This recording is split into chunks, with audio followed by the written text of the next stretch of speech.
Okay, we've got under 5 minutes till the mash is over. Hey, happy Homebrew Wednesday, YouTube. How are we? We are on a brew day. As you can see here, we have a little change of scenery. Hopefully I'm not pointing in the wrong direction. Little change of scenery here, so let me kind of, I've been promising a home tour slash brew day video to some folks for a while. Here we are in the backyard. It's a good little space. We're adapting a little bit. You don't need to look at my ugly mug the whole time. So yeah, we're adapting, man. Tools in the tool shed, miscellaneous bowling bag, off-road gear, fishing bag, golf bag. Yeah, just the little tool shed. There's a little laundry area. And then this is the brewing shed. So this is actually the first time I've actually been able to look at it with a GoPro, fisheye lens. But there it is. So kegs and CO2 tank over there, grains, my 3 fermenters, and then my brewing caddy. It's over there now. My rolling drawer system goes there. Kettle, mash tun, and then miscellaneous odds and ends, and then just miscellaneous extra stuff, car cleaning stuff, oil changing stuff, gas can, water can, just stuff. So we're adapting a bit. This is my exterior lighting. Oh man, but yeah, we're digging the new place. Right now we're in the middle of a Dean's List old school IPA brew day. Look at that hop schedule that we got here, ladies and gentlemen. Beautiful. So like I said, we got like 5 minutes left in the mash, and we're doing an alternate old school. Mike and I have collaborated on, not really, but I gave him a tip that was given to my local homebrew club by Vinny. I'm going to butcher his last name. Vinny Carulzo. Pliny the Elder, Russian River. Is he the head brewer, or is he just like I don't know what he is, the owner, head brewer? He still brews. Think of him as like the Sam, I'm going to butcher this name, the Sam Calagione of Dogfish Head, or the Greg Cook of Stone. You've got Vinny, and that's Russian River. So he did a presentation for our homebrew club about a month ago now on IPAs and Pliny the Elder. Anyways, he said that they used to go caramel malt. Not heavy, but caramel malt was in the recipe, and he advised getting away from that and moving more towards Munich. So go for like a Munich 20 or something like that. Something to do with hop flavor or oxidation effects or off flavors. Anyways, enough about that. So let's check out the yard. I was doing a little sprinkler repair this morning. It should be good to go now. And then yeah, this is it. This is the front yard. That's our little deck. I'll show you that here in a minute. We got some rose bushes out here, not ours, but that's okay. But here's what we're starting today. That's a hop plant. There's my little itty bitty. That's Centennial. So that's coming along, and then over here we've got some Cascade. Just planted these rhizomes recently. No Cascade yet. I'm hoping something pops out in the next, couple of days at least. But yeah, this is the place.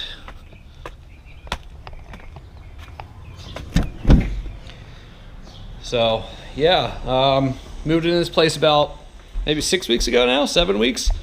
We're kind of settled in. That's just an Amazon box. So we've got one room with some boxes in it still. So here's our old little vintage glass display case.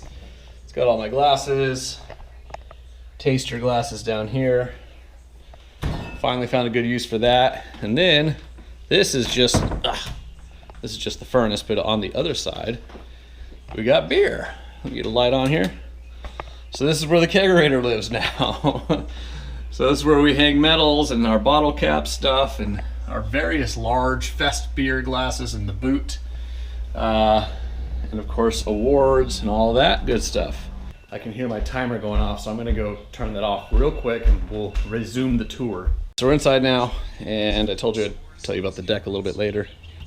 So this is where I like to sit and watch cars just eat it on that speed bump. So I sit here with my cell phone, and we hear a car come speeding down the street, and I take the phone and I go, ah.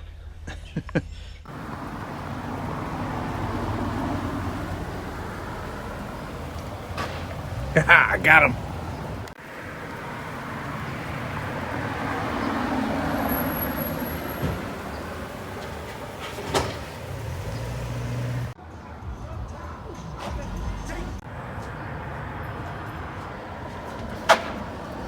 And cars drive way too fast on it and scrape all the time.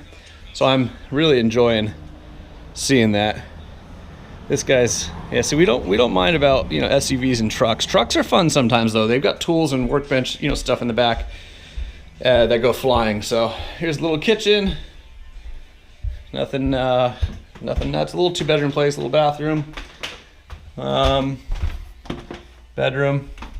And then second bedroom here. This is where I've been recently spending a lot of time, not patting myself on the back at all. We got a Peloton. I was doing a lot of running before. My knees can't handle that as a primary source of exercise. So got a Peloton a while ago. Mike has been a huge motivator for me. We get together on Saturday mornings. Yeah, this is a hodgepodge of stuff in here. I mean, there's camping gear in there.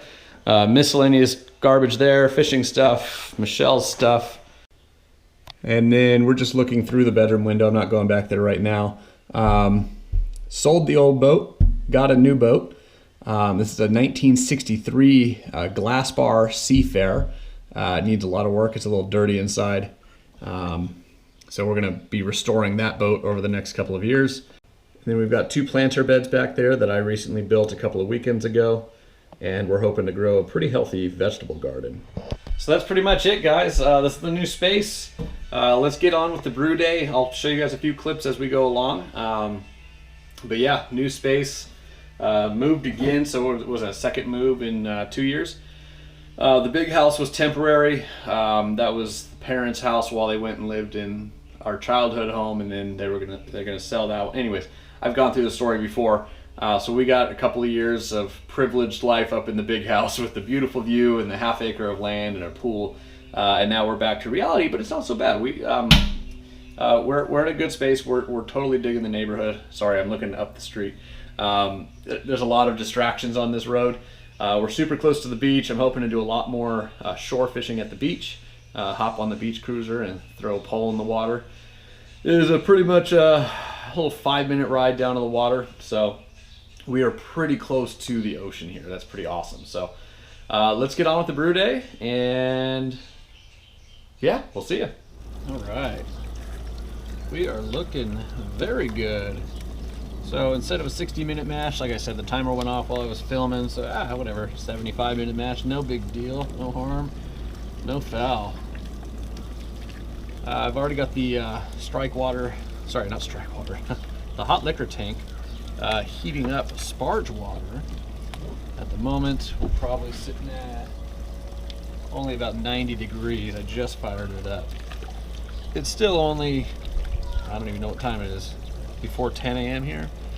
So it's still a little cool outside. I'd say we're in the low to mid 60s outside. I know, some of you guys are just like, yeah. Stupid Californian. Okay. Good. So let's slow her down a little bit so we don't compact the grain bed too fast and too hard. That's a good little pace right there. I dig that. Yeah, still climbing a little bit. Don't know what this is. Temperature, I need to change the battery on the little thermometer there. But we're gonna cycle this for a little bit and come back when we get the wort into the big kettle.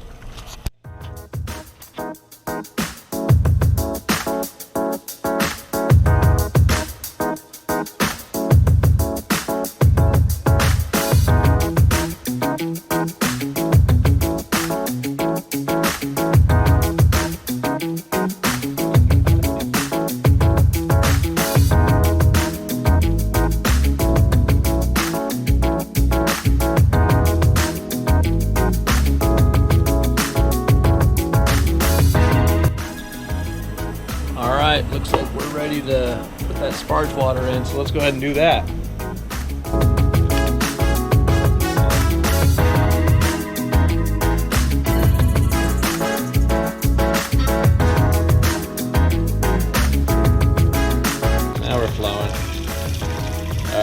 good. Now we'll turn her down. There we are. Cool. So what I like to do is put the lid on so I can transfer the water as fast as possible and then crank that thing. Yeah, I'm brewing barefoot. I'm rolling the dice. Yeah, so we're gonna run this out.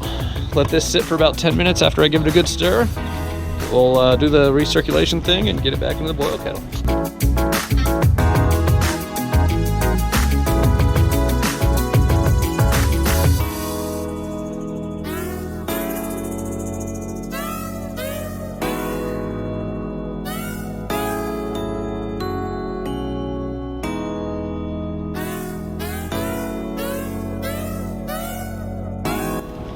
Right now, just kind of mixing, breaking up all the, sugars and grains here. Just really kind of giving it a thorough rinse before I'm going to let it sit and turn off the pump. I'll just let it sit, and then once we're done sitting, we'll recirculate for a few minutes till we're running clear. And like I said, we'll add it into the main boil kettle. So while I'm waiting for that to sit, and then we're going to sparge. Recirculate the sparge. Let me show you a couple of things here. So this is my little now brew shed roof. It goes on top of there. I can show you guys a still photo of that. And then I found these online. These are little burner covers, just like a barbecue cover like this, or for the smoker. This is a burner cover.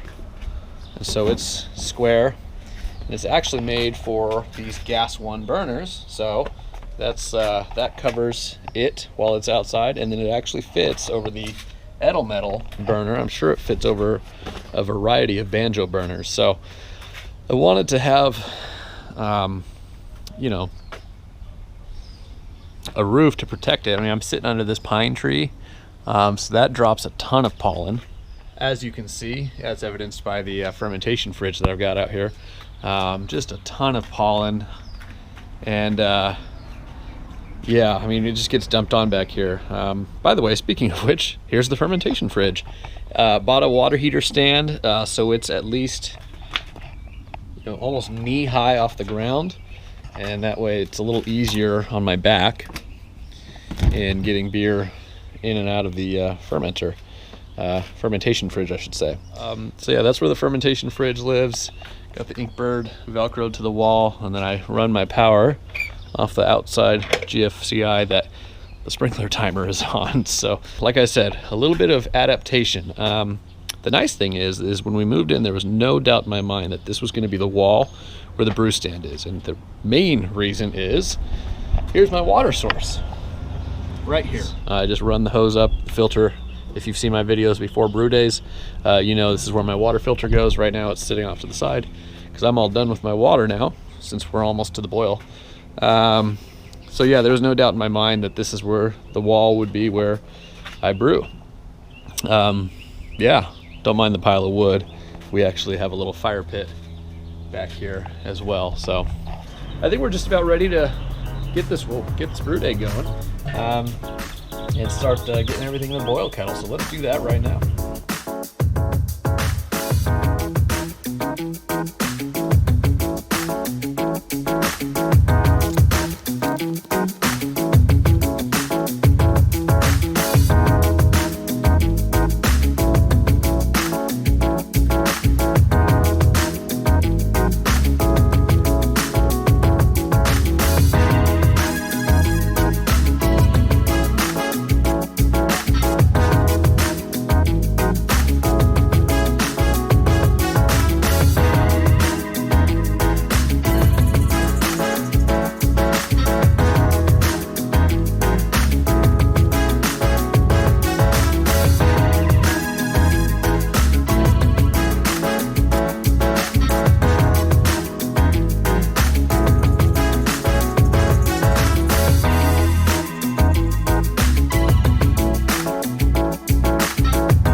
Okay, we're getting close to my high-tech measuring tool. My volumes have been a little off lately. I don't know, I'm gonna have to figure that out. Usually I have to put that little cup beneath and just let it drip and catch as we go until we get to full volume. I may have to do that again today, but we still have a pretty good pace going. But we're running out of liquid very quickly, I'm sure. So we gotta do a quick swap of the propane. We were struggling to get to boil, and here's why. Uh-oh. Let's swap her out.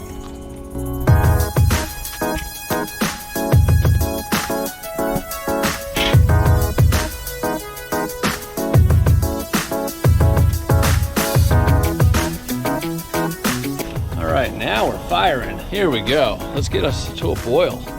I was ready for my first hop drop and I realized something was wrong. All right, we lost a little. We'll come back up. We're almost at a boil. Okay, we're at a boil. Let's turn it down a little bit so we can withstand dropping the first hops in. Let's start the timer and let's get those hops in there. And let's control our burn just a little bit less. Let's see here. We got a decent flame in there and I'm running out of battery here shortly. We're gonna try to get this under control. Oh, we're looking good.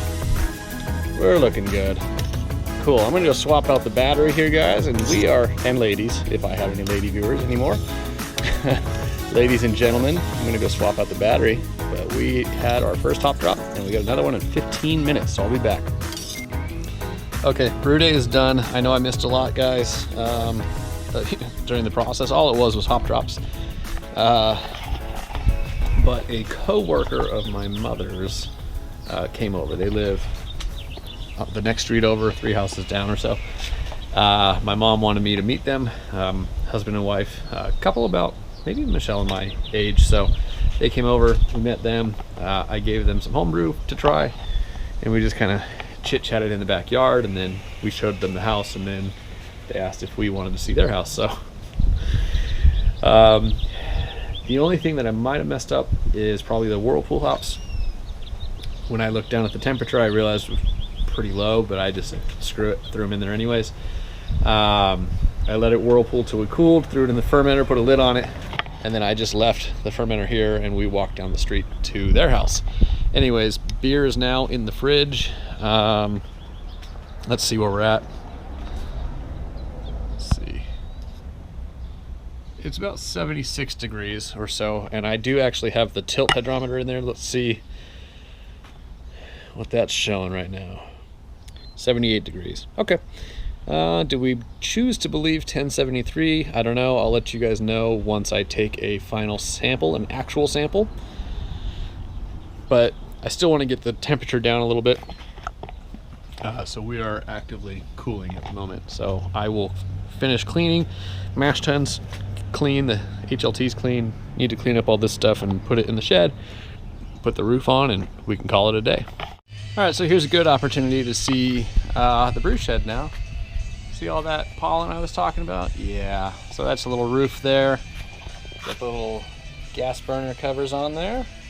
We're good to go. And actually, I was storing the pump in the storage sheds. I don't know, it should be all stainless steel. Maybe I'll keep it out. It's just a pain in the butt, you know, undoing the wing nuts and installing it and uninstalling it. So I might leave it there. But yeah, this is it, man. Brew day is done. I took the, some of you may not agree with this, I took the refractometer sample. I do refractometer both pre-boil and post-boil. Then I use my hydrometer at post-fermentation. So